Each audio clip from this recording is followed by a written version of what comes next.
नीलम दिशा हमर नमस्कार दर्शक लोकन एहि चैनल के सब्सक्राइब करबा के लेल लाल बटन का दबाव आ तकर बाद घंटी पर क्लिक क के नव नव मैथिली गीतक आनंद उठा। हमर साली के नखरा निराली रबुआ हमर साली के नखरा निराली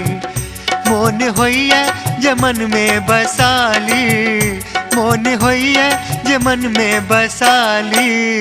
हमर साली के नखरा निराली रबुआ हमर साली के नखरा निराली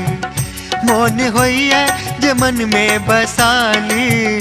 मोन होइए जे मन में बसाली हमर साली के नखरा निराली रबुआ हमर साली के नखरा निराली।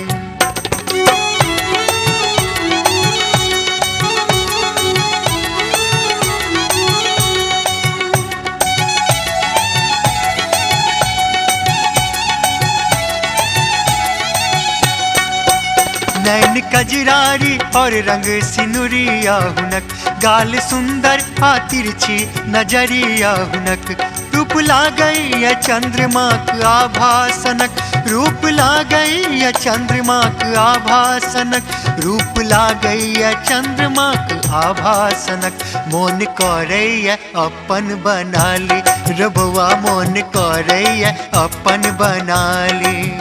मोन होइए जे मन में बसाली मोन होइए जे मन में बसाली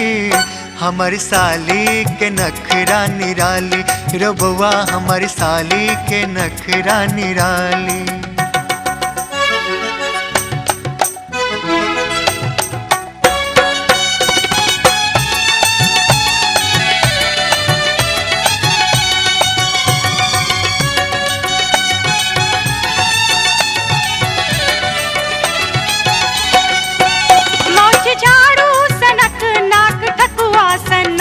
देह लाठी सनक रंग मरुआ सनक पेंट बूसट में घूमती लल बबुआ सनक पेंट बूसट में घूमती लल बबुआ सनक पेंट बूसट में घूमती लल बबुआ सनक हुनका माथा पर चकला निराली गे सखिया हुनका माथा पर चकला निराली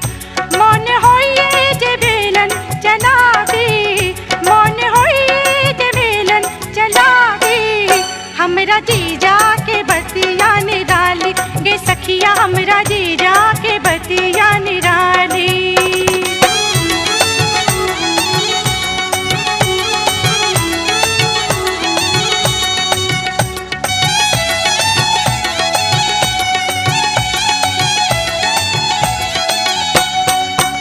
कते तामस किए अहाँ करैत छी हम अहाँक सुंदरता पर मरैत छी रूप यौवन समधिरा चुबैया एतेक रूप यौवन समधिरा चुबैया एतेक रूप यौवन समधिरा चुबैया एतेक मोन होइए जे ओहि में नहाली रबुआ मोन होइए जे ओहि में नहाली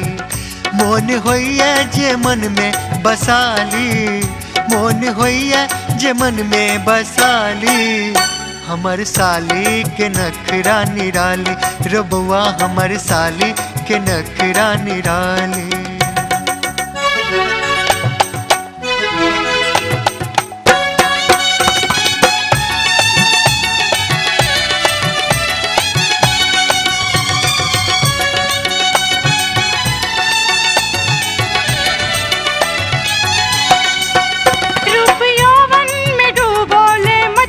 बनू दूध पीबू एखन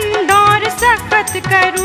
अपना बहिन संगे पहिने कसरत करू अपना बहिन संगे पहिने कसरत करू अपना बहिन संगे पहिने कसरत करू आहा की छोटकी बहिनिया निराली यो जीजा आहा की छोटकी बहिनिया निराली चुप्पी दिलनी पड़ोसिया के बाली चुप्पी दिलनी पड़ोसिया के बाली हमर साली के नखरा निराली रबुआ हमर साली के नखरा निराली मोन होइए जे मन में बसाली मौन होइए जे मन में बसाली। हमरा जीजा के बतिया निराली के सखिया, हमरा जीजा के